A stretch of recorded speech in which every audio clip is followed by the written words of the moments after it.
Hey, how's it going, everyone? My name is Briggs, and this is my dad, Brett, here, and we are the two owners of Miles Pellet Stoves, bringing you all another pellet stove repair video focusing on the Whitfield Profile 20. We're going to be honing in on the actual specific parts called the photo eye. So, Dad, why don't you tell them all, well, what's that all about? I'm just going to do it. You know, this is really great. This is still a good stove. A lot of people have the Profile 20 by Whitfield, and, you know, they're still working. They're good, but there's one thing that we're going to pinpoint today. The photo eye system, which is a sort of like a proof of fire system that was engineered in the Profile 20 by Whitfield, the Profile 30, and the Traditions. So Briggs is going to show you how to do it, how to fix it, how to problem solve it, so you and your family can keep your pellet stove running at home.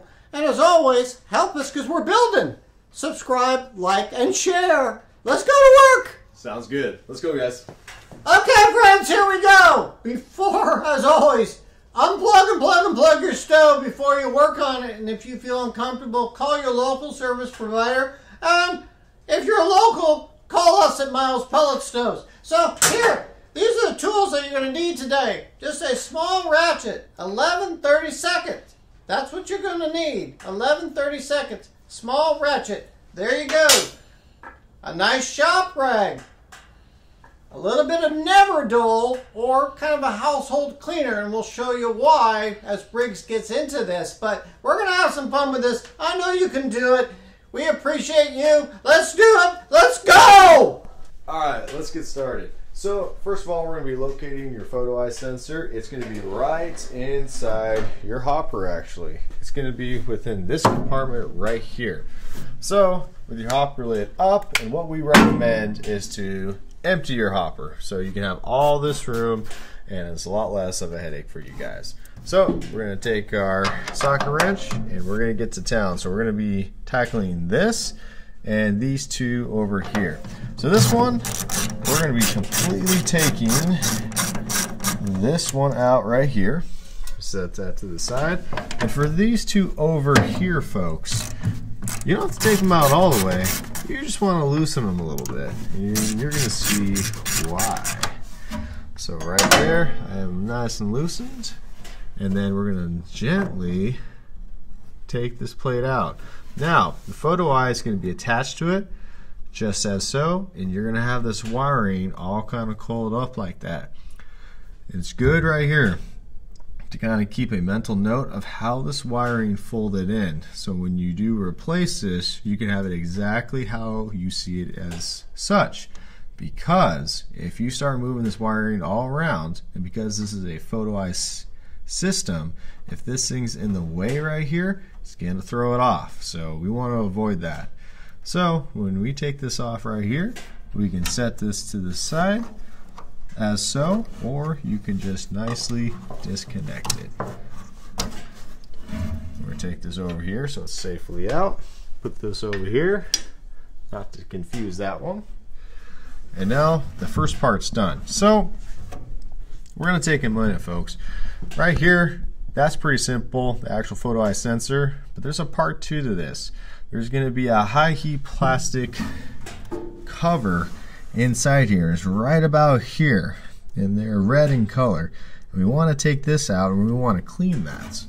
So we're going to get in here. This one's a little bit of a tighter fit, so this is going to require, again, our favorite word, Dad.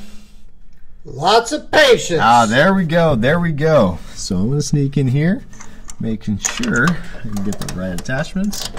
And I'm going to be undoing those pieces. And yeah, there's not a lot of room in here. And so if you're able to get your fingers in here, it's good. But sometimes it can be a tight fit. We're going to keep things organized there. I'm going to locate the other one, just as so. Loosen that as best we can. Go in here, and slowly unthread that. I know. It's tight. So right there, you can kind of see it. This is what I'm doing right here. Very tight fit. So keep it right there on camera. I'm going to free up both my hands. So right here, you got this metal bracket and you got this high heat plastic piece. You want to remove both of those. So I'm going to do this, hopefully with one hand. We'll do one at a time. So here you have the bracket. Put that aside, don't lose that. And then finally right here is the plastic piece. So if I flip this over, you can see there's a little bit of dirtiness right there. So we want to clean that up, and we'll show you more in depth about that in the next scene. Okay, here we go. Now, the photo eye system. So I'll calm down a little bit. It's hard. But the photo eye system, so this is kind of how it works. So when you turn on your stove, the pellets will come out. The igniter will start the flame. Obviously, the flame will go up, and everything is great. All of a sudden, the pellets aren't dropping. Well, the reason why the pellets aren't dropping is because the photo eye is looking for flame. And so if there's not enough flame, then it won't distribute pellets, because this photo eye is actually looking through this plastic piece that we're going to clean. It's looking through there, and it's looking down at the flame. So if there's dust and dirt on this little piece, it won't detect flame. So this needs to be cleaned. And you know what? Usually 1, 2, or 3 times a year, based on how much you use your stove, Profile 20, Profile 30, or Traditions, you have to clean this or it won't distribute pellets. So anyway, Briggs took this out. Rarely do you have to replace the photo eye itself. I've never replaced one. I've done this for years. So put this one aside. Focus on this, because sometimes this gets very hot. It may get warped, and you'll have to replace this little piece, and it's not very inexpensive. So here it is, and so I'll hold it in my hand. And so I don't know if you can see this, but there's a little debris there, a little ash buildup, and it's dark on the back. So that photo eye is not going to detect flame. So what I do is be careful with it. Don't beat the hoot out of it. Just get yourself a rag and just wipe it off. Well, that did an okay job, but it's still dark. So what I have done, I think one of the better things, and no, we're not selling Never Dull. My dad always told me to use this on the boat to shine all the chrome and all the brass. But I tell you, this works good. Just a little swab of it. And so you take it and you swirl it on the piece. So Briggs will probably accelerate the film here so you don't have to watch me forever.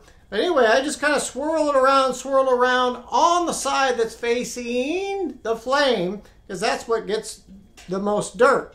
So I keep swirling and swirling until I can get it as clean as I possibly can. But over time, you will get like a little burnt mark on there. But it'll still work, but you may have to replace this if your stove is pretty old. So I'm going to go round and round and round and round and round.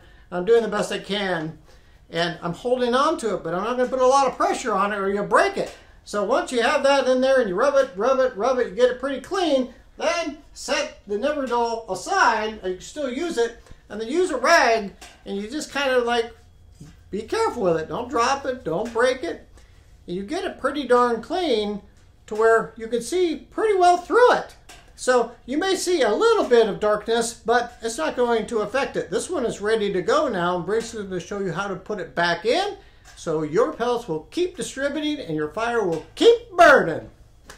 And here we go with Briggs.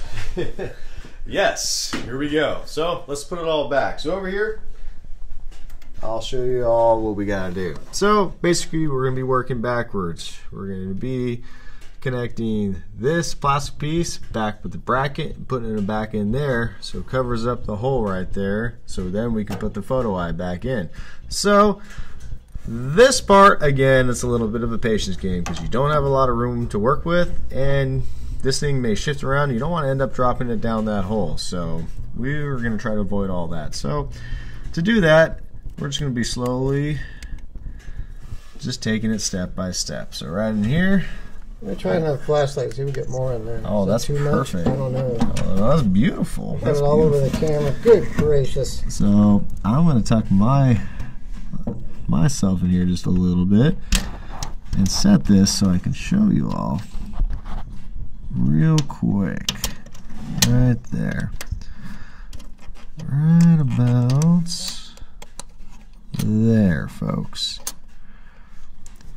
And you can see how little room we have in here and how kind of just moving around, getting into the right spot before we totally tighten down is important, because you want to make sure things are as flush as you can make it and make sure nothing's really kind of sticking out or kind of in or out of the way. So once I have it set pretty close, I'm going to hand tighten these. I'm having a heck of a time with this flashlight. I'm sorry, son. I'm all over. You're all good. And right here, folks, we've done this a number of times, but even with our experience in it, this is not always just a quick plug-and-play job. It's very tight quarters, and sometimes with metal pieces, it may not always be your friend. So right here, I'm going to keep double checking, and things are looking better and better. Making sure that plastic piece is good. And just go slow at this. You don't want to rush this. That plastic piece is not in a good spot, and if you crunch it down, the last thing you want is to break it. It won't cost you an arm and a leg to replace, but also it is not the cheapest part, surprisingly. So right before I get my tool, I want to make sure that plastic piece is pretty good right there, as best as you can.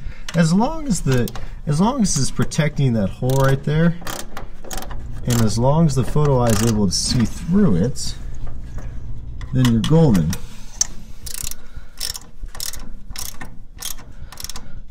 And right there, double check again. It's good. If you get a little dust on there, that's okay. You can just wipe it off. And boom, that part's good. So we're going to go over here.